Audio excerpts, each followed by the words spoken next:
let's bring on Jake Tonkel, candidate for city council in San Jose. Jake. And Jake has survived his primary in March, and now he's in the general election. And he's running against somebody whose real estate industry is backing, like, you know, that's the power behind the Democratic machine everywhere. And he won't take that money. So he's a real threat to the power structure. So, Jake, tell us about your campaign. One second. Yeah. I don't mean to cut you off, Jake. Just before we get into it, I want people to understand that Howie is in Alabama. If y'all have been watching the weather reports, you'll know that they've had some weather down there. So, you know, folks who are, you know, thinking about his connection issues, that's why it's a lot going on down there right now. So I just need y'all to know that. Jake, you got the floor, honey. Yeah, of course. And I'll make a little correction. I'm running against an independent, a woman that ran in 2016 on the Republican ticket and won even here in a blue city like the city of San Jose. And so it's really made the dynamic very interesting for this race. I've been able to pick up a lot of endorsements from local Democratic elected officials because the incumbent, that's certainly still very conservative, doesn't even match with the values of the majority of the people in the district and around the city of San Jose. Well, I'll jump in. We think it's pretty fantastic that you came in the top 2. Do you want to talk about that? Yeah, it was a very exciting night. As you were explaining earlier, top 2 for us, if one candidate gets 50% or more in the primary, it's over. And for progressive candidates, for a green candidate, that's a very challenging situation when you're running against an incumbent because voter turnout in primaries is much more conservative. Right. We're going to see another 10,000 voters or so weigh in between March and November, meaning that if it had been all over, you know, if the incumbent had picked up more than 50% of the vote in March, no one would have known. So many voices would have been marginalized, and it's definitely quite a challenge we face when we have this top 2 primary type system. It's why, you know, Green Party has been talking about ranked choice voting for a long time so that we can ensure more voices are heard in this process. But it was a 4-person primary, and I came in second place with 28% of the vote. The incumbent with 48%, and then 2 Democratic candidates with 8 and 18 respectively. So the exciting part moving forward is that we're building coalitions because the incumbent has only room to lose, right? 52% of the vote went to progressive candidates for the district, and we have the opportunity to go in and pick all those votes up and then go into November with those extra 10,000 voters that are certainly going to be more progressive and continue to grow, and we're really excited about it. That's extremely exciting. I know, you know, Howie's got connection stuff happening. He's here. But we'd like to know a little bit about your platform, please. For simplicity, it's running on environmental social justice issues. The city of San Jose is one of the most unequal cities in the entire country. And my district specifically mirrors that extremely closely. We're on the west side of the city. It's traditionally considered wealthier. It's certainly whiter. And yet within the district, there are pockets of neighborhoods that are doing extremely well, kind of your suburban, single-family home, wealthy, connected families. And then we have pockets of the district where we are pushing, you know, for 100% affordable housing, old, you know, projects from back when we had redlining in the city of San Jose. You can certainly see the district is very chopped up based off that, you know, historical marginalization of people of color. And we need a voice for that. Right? We're going into a time when tens of thousands of people are expected to be evicted coming in the coming months because of, you know, lack of opportunity through COVID. We had one of the largest increases in our unhoused population, 43% last year. up to about 7,500 people. And a majority of that, a large piece of it's District 6 related. And so what happens to the city happens to the district. And when we talk about equity among city services and among the voices that are represented at City Hall from District 6, the district I'm running in, we talk about that on a city level as well. How do we take that equity, take that racial and social justice values that we hold here in the city of San Jose and bake it into every policy we're looking at moving forward, whether it's our housing policy, our long-term environmental policy, our small business policy. We don't even track what contracts come out of the city based off of race and gender, which means majority of the time, our city contracts, our tax dollars are going to disproportionately end up in the hands of our wealthy white male business folks that certainly know how to play electoral politics pretty well. It sounds a lot in a lot similar in a lot of ways to the city that I'm from, Milwaukee. So yeah, I can totally empathize. And like immediate solutions for affordable housing, with your platform, what does that look like? For starters, city of San Jose, among Silicon Valley, right, an extremely wealthy area of California, we do not require on-site affordable housing in new projects. We're one of only 2 cities in the area that have an opt-out fee, meaning every time someone comes in, they can pay, it's about 50 cents on the dollar to not build the affordable housing on the location that they're currently developing. City gets, like I said, a fraction of that money, and then has to go through a community process, a land purchasing process. It takes us another 10 years potentially to build with that money when we need the housing now. So it's a big piece there, but we're also one of the only cities that does not have a commercial linkage fee, right? Where we understand commercial development will raise property values, raise rent in the area, and displace hundreds, if not thousands of families every time it happens. We need to have the economic impact of that mitigated by implementing some of these types of fees. And are you proposing public-private partnerships to fill that housing gap? There are some public-private partnerships. Community land trusts is one of the things I'm extremely excited about. South Bay Land Trust just started last year. We're in close communication with some of the founding members so that the city can give land back to the commons and have it run through a community-oriented process that is really focused on affordability and long-term viability for the community. There's certainly going to be a mix, but we need to use all of our tools right now. No, that is like massively exciting. And it's also our understanding that you're not taking money from developers, which I would see why they would want to like have a piece in your campaign. So that's pretty big if you want to talk about that. Yeah. Again, one of the most expensive places to buy land probably in the world, but certainly across the country. Developer money here is the name of the game. Whether you're a progressive, whether you're a Republican, a Democrat, if you're at City Hall and you look at people's finances, it's the same 5, 6, 10 companies that weigh in.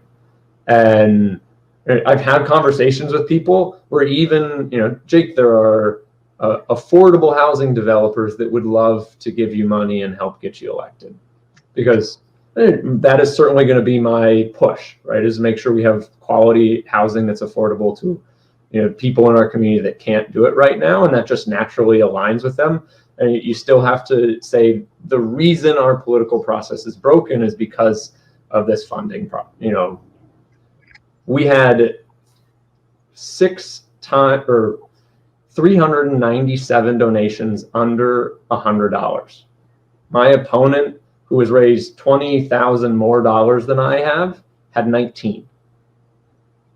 Wow. 55% of the checks received were the max donation you can give, many of them from these same companies, executives, vice presidents, partners. We've got a $600 limit here in the city of San Jose, which is good compared to some of our school board races where there is no cap on what you can give, but it's still a lot more than your average family can afford. And so we certainly see a stark difference in our campaigns that way. It's been an exciting piece because we're right there. Relatively speaking, we're toe in toe with more in-district donors, more citywide donors, and more donors in general. They're just not as big a checks rolling in, which I am totally happy to fund it that way. Howie, it looks like you're unfrozen, and I haven't heard from I've you. been in and out a lot. I'm going to have to, view this later to hear everything Jake said. But my connection seems to be working better now, so we'll see how it goes.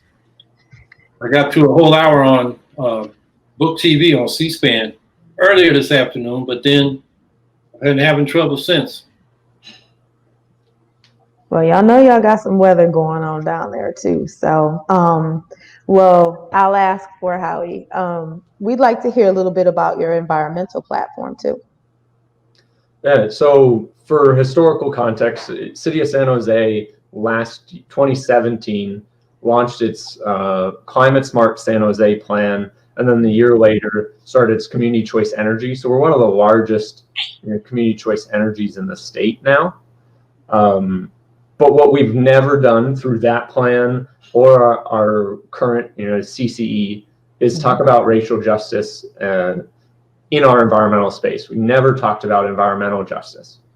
And so we're still framing our environmental policy at a city and a local level around the fact that people will be wealthy enough to drive Teslas and put solar panels on their roof. And we know that that's not the case. So what we've really tried to do is start conversations around equity-based programs for environmental change, whether it's around public transportation. Even California in general was set up for the car, right? We have almost no public transportation, but we can continue to cut bus routes and we're looking at spending about $400 million over the next 10 years to expand highways, regardless of whether or not they're actually going to reduce commute times. I mean, they won't. Statistically, it's just not going to make things better for people that are commuting. And so as we wrap our environmental policy into our transportation policy and our housing policy, you get that justice piece. We have 4 service level low income jobs for every 1 service level affordable housing unit in the city of San Jose, which means a big piece of our environmental challenge is from transportation. 3 out of every 4 families is commuting in from somewhere where it's just cheaper to live. 1-2 hours. It adds a lot to our carbon footprint for the city and for the area, and it's just worse for families. And so the way that we restructure that climate smart plan has to be a lot smarter. So we're looking at low income solar loans, particularly targeting renters and people of color, making sure that we have retrofit loans available for our small businesses. Again, like I said, baking equity into all of this. A large percentage of our small businesses are Latino owned here in the city of San Jose, making sure that has its focus when we're giving out opportunities for businesses to upgrade and to become energy independent, to make the changes that they need. There's a lot of work we still got to do. Yeah, that's pretty good stuff. Pretty good. And are you in San Jose? I don't know as much about local politics in California as I probably should. Policing and what we're facing in Wisconsin, which between Milwaukee, Kenosha, and Madison, we have a long history of police violence in our communities. What is the landscape with that, in San Jose? It mirrors what every other major city is really going through. We have a small percentage of Black people here in San Jose, but a large Latino population, and they still face the same brunt of these systemic racism that comes from our policing. The challenge we face is certainly a political one. We've had the same protests, the same organizing levels going into City Hall and demanding change.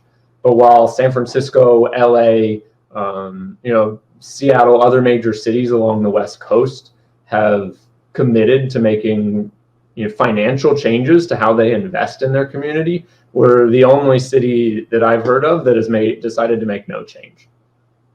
So we're really facing an uphill battle in a political sphere for this. We face the same issues, but unfortunately we have hundreds of people call in and talk about investment opportunities for our youth, the stopping of over-policing, especially of our east side, and yet what City Hall has decided to move forward with was to give the independent police auditor just a little bit more authority. So there's a certain disconnect there where we have to fix. Yeah, it's tough. Hey, Howie's back. Yeah, we actually have a supporter of our campaign in San Jose whose son was taken out by the police. She's still looking for justice. I just need to look in the column here. Somebody said somebody was killed in Memphis tonight. Oh. There's going to be demonstrations there. I mean, and we got a president that's egging people on in the police. It's a dangerous situation. And, between them and the right-wing militias who cause most of the terrorism in this country now, we got a serious problem. Yeah, I mean, we made national news as a city for a separate Facebook group for officers as they were off duty with some incredibly, terribly racist comments. Black lives do not matter. There are other things that I will not even say because they were just that bad, but it was disgusting, and we're still trying to deal with that internal challenge within within SJPD. We had the challenge with the police union as well. Originally, they came out and made a fairly strong statement saying the comments are horrible and the union will not back the officers that made these statements. And then 2 weeks later, they reversed their stance in terms of the community and said they'll be backing officers that as they go through legal proceedings. So there's a lot of cultural shift that we need to have. We have a unique opportunity. Our chief of police here just stepped down. He was planning on retiring at the end of the year and is going to continue to do so. So we're really hoping that San Jose as a city can find its next chief of police that has a much deeper understanding of what actually needs to happen in order to make systemic change within SJPD. Okay, and one more question I've got is around what do you have, around COVID, plans in your platform to help us flatten the curve, which is not happening in this country right now? No, it's not happening in California. There are other states that have us on their quarantine list if you come and travel. Santa Clara County, where San Jose is the largest city within Santa Clara County, we were the first in the country to shut down. Dr. Sarah Cody was the first county health official to call for a shelter in place. And we were one of the last to open up. But the challenge that we really faced was how to keep people safe, healthy, and from going tens of thousands of dollars into debt in that first month. My campaign, we put a bunch of stuff on pause and simply started doing check-in calls and volunteer activities. We called probably 12, 13,000, so almost a third of the district at this point, and asked them, are there resources can we connect you with? Do you know where the city of San Jose has free food? Do you know what form to fill out if you can't make rent and you need to notify your landlord? Right. So we've been really putting that and continue to put that in a big focus for our community outreach.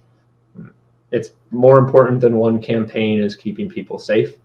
But in terms of policy, as we move forward, and this will be an issue, come January 2021, when I hope to start, that we have to focus on real rent relief.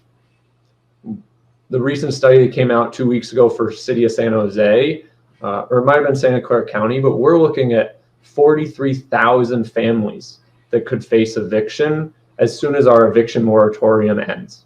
And they're debating it right now, actually, at City Hall. So I'm going to be calling in after we jump off here to make sure that they extend our eviction moratorium. But what that moratorium doesn't do is get families out of debt.